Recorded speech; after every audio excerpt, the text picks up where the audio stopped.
नमस्ते बच्चों, आज से हम क्लास 10 के बच्चों के लिए हमारी हिंदी के क्लासेस की वीडियोस लाने वाले हैं। उसकी जय श्री गणेश कर रहे हैं। आज से हम हमारे हिंदी का बच्चों क्लास 10th में हिंदी के व्याकरण का एक छोटा सा भाग है वाक्य के भेद। बच्चों आपने क्लास 8 में पढ़ा होगा वाक्य के भेद, जो कम्प्लीटली रचना के आधार पर पढ़ाया जाता है, अर्थ के आधार पर भी पढ़ाया जाता है, लेकिन हमारे सीबीएसई बोर्ड वाले भगवान ने इसको थोड़ा सा छोटा कर दिया है। हमारे ऊपर तरस खा लिया है कि हमें बोल दिया कि आपको रचना के आधार पर पढ़ना है। तो बच्चों अपनी कमर कस लें और अब हम क्लास 10 के व्याकरण में जो वाक्य के भेद है उसको रचना के आधार पर पढ़ना चालू करते हैं। बच्चों वाक्य का मतलब क्या समझते हो? शब्दों का समूह, पदों का समूह। अब बोलोगे मैम आप शब्द भी बोल रहे हो, पद भी बोल रहे हो, दोनों क्या है? शब्द तो बोल दोगे मैम वर्ड से, अब ये पद क्या चीज़ है? तो बच्चों शब्द को ही पद भी बोला जाता है। शब्द या पदों के समूह को ही क्या कहा जाता है? वाक्य। वाक्य वही वाक्य सही होता है जिसका एक अर्थ होता है, जिसका एक मीनिंग होता है। इसीलिए एक परिभाषा दी गई है, सार्थक शब्दों का ऐसा व्यवस्थित समूह, मतलब ऐसे शब्द जिसकी मीनिंग हो, उनका व्यवस्थित समूह, जिससे हमें एक निश्चित अर्थ, एक मीनिंगफुल सेंटेंस, एक मीनिंग प्रकट हो या हमें प्राप्त हो, उसे ही बच्चों क्या कहते हैं? वाक्य। बच्चों यहाँ याद रखना, इस चैप्टर का डॉन कौन है? वाक्य। तो हम कुछ डॉन के टाइप्स देखते हैं, मतलब कुछ एग्जांपल्स देखते हैं। नेताजी जवाहरलाल नेहरू को गुलाब बहुत पसंद थे।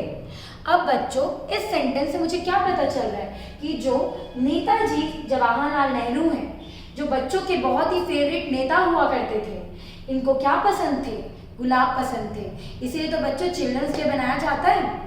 आगे बच्चों आपने अपने बचपन में छोटा भीम कार्टून देखा है? उसमें ये दो कैरेक्टर देखने को मिलते हैं, भोलू कालिया का चेला, दूसरा जग्गू भीम का चेला। अब ये क्या करता है, जो बदमाश भोलू है कालिया के ऑर्डर में क्या कर रहा है? भोलू जग्गू के केले खा लिया। इससे मुझे क्या पता चल रहा है? जो भोलू है उसने किसके केले खाए? जग्गू के। ये दोनों जो सेंटेंस है उससे मुझे मीनिंग पता चला। क्या मीनिंग पता चला? पहले ये पता चला कि जो नेताजी जवाहरलाल नेहरू उन्हें क्या पसंद है, क्या नापसंद है। दूसरा, जग्गू के केले किस बदमाश ने चुराए हैं, उसके बारे में पता चला। किसने चुराए हैं बच्चों?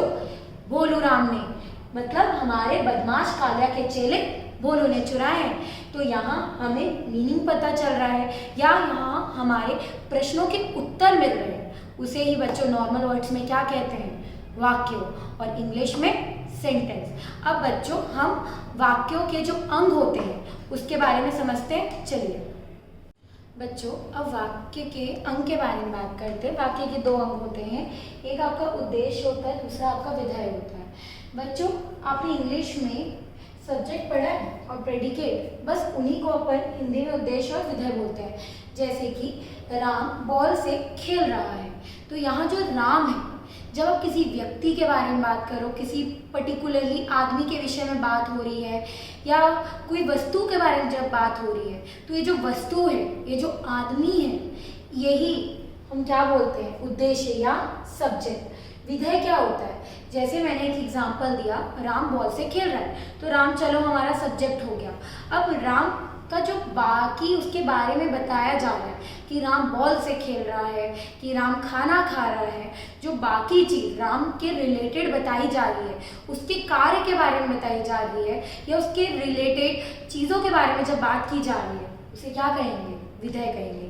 जैसे बच्चों कुछ एग्जाम्पल्स के थ्रू हम समझते हैं। पान वाले ने साफ बता दिया था। पान वाले ने साफ बता दिया था। तो यहाँ जो ये पान वाला है या पान वाले ने है, ये आपका क्या है? कर्ता है। और हमेशा जो कर्ता होता है वही आपका क्या होता है? उद्देश्य होता है। बाकी जो रेस्ट लाइन है, साफ बता दिया था, ये बच्चों आपका कुछ और नहीं, क्या है आपका? विधेय। अब सेकेंड लाइन में चलते हैं बच्चों। बच्चे पतंग उड़ा रहे हैं। बच्चे पतंग उड़ा रहे हैं, तो यहाँ मेरा कर्ता कौन है? बच्चे हैं। कौन उड़ा रहा है? हमारा बच्चा, बच्चे उड़ा रहे हैं। तो यहाँ ये जो वापस बच्चे हैं वो क्या है आपका? उद्देश्य। बाकी जो रेस्ट लाइन है, पतंग उड़ा रहे हैं, ये वापस आपका क्या है? विधेय।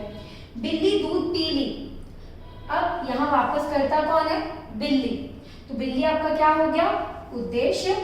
दूध पी ली, ये आपका वापस क्या हो गया, विधेय। हमेशा याद रखना जब कर्ता के बारे में बात की जाए तो वो आपका हमेशा क्या होता है, उद्देश्य। जब पर्टिकुलर आदमी या पर्टिकुलर वस्तु के बारे में जब बात हो रही है तो वही पर्टिकुलर आदमी या वस्तु आपका क्या होगा, उद्देश्य। जिसके बारे में बताया जा रहा है वो क्या होगा, विधेय। चलिए बच्चों, मैं आपको एक क्वेश्चन देती हूँ या आप हमारे कमेंट्स में बताइएगा इसका आंसर क्या है।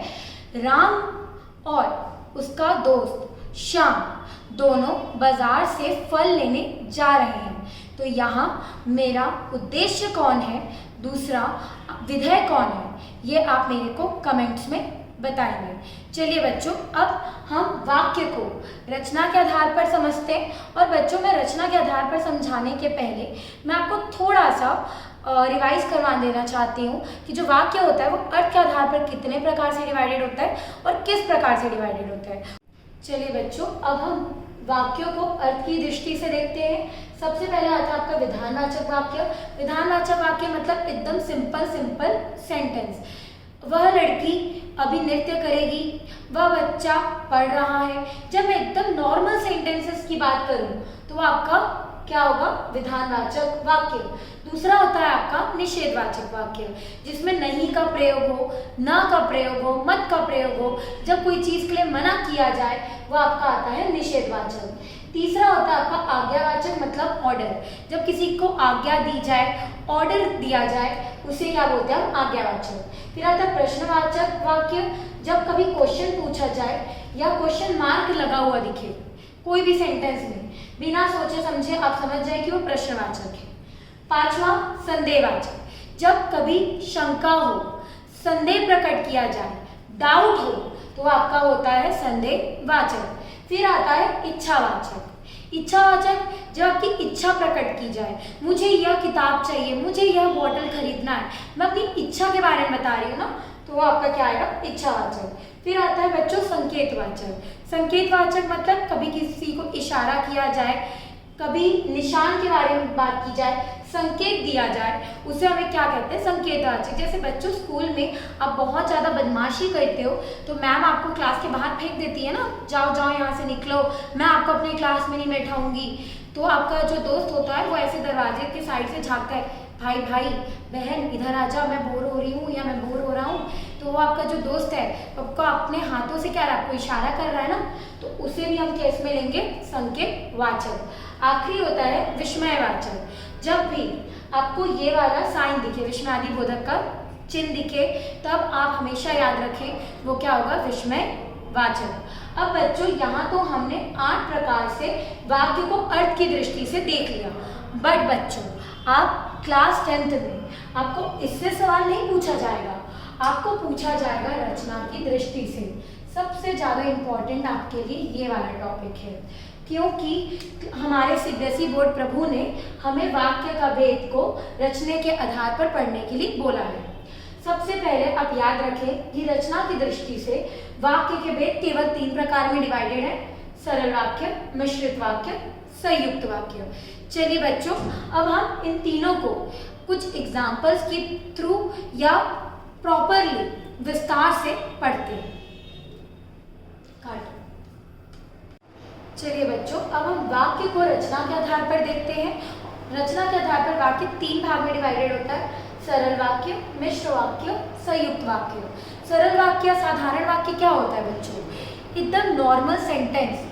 जब एकदम सिंपल सेंटेंसेस की बात की जाए, जैसे कि वर्षा हो रही है, बाल पक गए हैं, माता ने राम को भोजन खिलाया, बच्चे बगीचे में फूल तोड़ रहे हैं। जब मैं एकदम नॉर्मल सेंटेंसेस की जब मैं बात करूंगी तो वो किस में आएंगे, सरल या साधारण वाक्य में। अब बच्चों हम बात करते हैं मिश्र वाक्य के बारे में। बच्चों मैंने नोटिस किया है कि जो बच्चे होते हैं वो खास करके मिश्र वाक्य और संयुक्त वाक्य में बड़े कंफ्यूज रहते हैं। तो बच्चे आपको कंफ्यूज होने की कोई ज़्यादा ज़रूरत नहीं है, क्योंकि मिश्र वाक्य वो वाक्य होते हैं जिसमें एक वाक्य दूसरे वाक्य पर निर्भर करता है। जैसे कि मैं कल स्कूल नहीं जा पाऊंगी क्योंकि मेरी तबीयत बहुत ज़्यादा खराब है। कल मैं स्कूल क्यों नहीं जा पाऊंगी, इसका रीज़न क्या है कि मेरी तबीयत खराब है। सेकेंड सेंटेंस लेते हैं, जैसे कि अध्यापिका ने कहा कि कल विद्यालय बंद रहेगा। अध्यापिका ने कहा। क्या कहा? मुझे तो नहीं पता।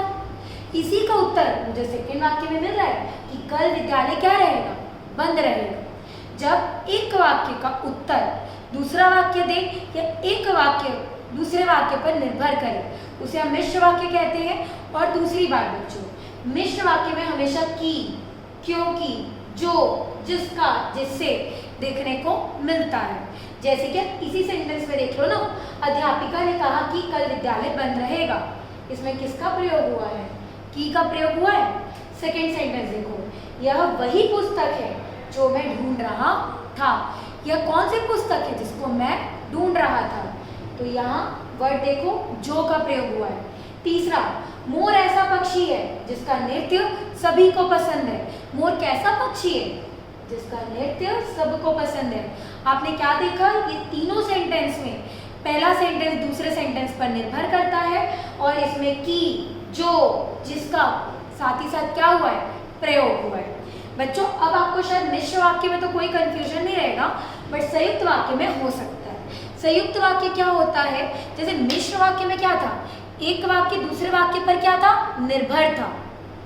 बट इसमें कोई एक दूसरे पर निर्भर नहीं रहेगा। इसमें क्या होगा? पहला वाक्य दूसरे वाक्य के साथ जुड़ेगा। पहला वाक्य दूसरे वाक्य के साथ क्या होगा? जुड़ेगा। जैसे कि देखिए, बालक रोया और चुप हो गया। बालक रोया और फिर क्या हो गया? चुप हो गया। इसमें दो सेंटेंस का यूज हुआ है और इस दोनों सेंटेंस को बच्चों नोटिस करो और के साथ जोड़ा गया है। अर्थात जब आप योजक शब्दों या अव्यय के थ्रू आप दो सेंटेंसेस को जोड़ते हो, उसे हम क्या कहते हैं? संयुक्त वाक्य। अगला सेंटेंस देखो बच्चों, पिंकू ने कोशिश की होगी लेकिन असफल हो गया। पिंकू ने कोशिश की होगी लेकिन असफल हो गया। यहाँ भी देखो, आपने लेकिन से क्या किया है? दोनों सेंटेंसेस को जोड़ा है। जब भी बच्चों आप देखना आपके सेंटेंस में और आए, परंतु आए, किंतु आए, इसलिए आए, अतः आए, पर आए, लेकिन आए, हमेशा याद रखना वो सेंटेंस क्या होगा? संयुक्त आए, संयुक्त वाक्य। वही उसी की जगह बच्चों, यदि आपके सेंटेंस में की आ जाए, क्योंकि आ जाए, जो आ जाए, जिसका आ जाए, जिसे आ जाए, तो सेंटेंस हमेशा क्या होगा? मिश्र वाक्य। इन दोनों में आपको कंफ्यूज होने की कोई जरूरत नहीं है, क्योंकि संयुक्त वाक्य में क्या होता है? एक सेंटेंस दूसरे सेंटेंस के साथ जोड़ा जाता है। किसमें? संयुक्त वाक्य में। लेकिन मिश्र वाक्य में क्या होता है? एक सेंटेंस दूसरे सेंटेंस पर क्या होता है? निर्भर करता है, आश्रित होता है। उसे हम क्या कहते हैं? मिश्र वाक्य। ये दोनों में बच्चों बिल्कुल आपको कंफ्यूज होने की जरूरत नहीं है। अब बच्चों जो हमने तीनों वाक्यों को पढ़ा है, अब हम इनके परिवर्तन के बारे में पढ़ेंगे, रूपांतर के बारे में पढ़ेंगे, लेकिन हमारे नेक्स्ट वीडियो में पढ़ेंगे। तो आज के लिए बच्चों इतना ही। धन्यवाद। लाइक सब्सक्राइब करके ही जाना।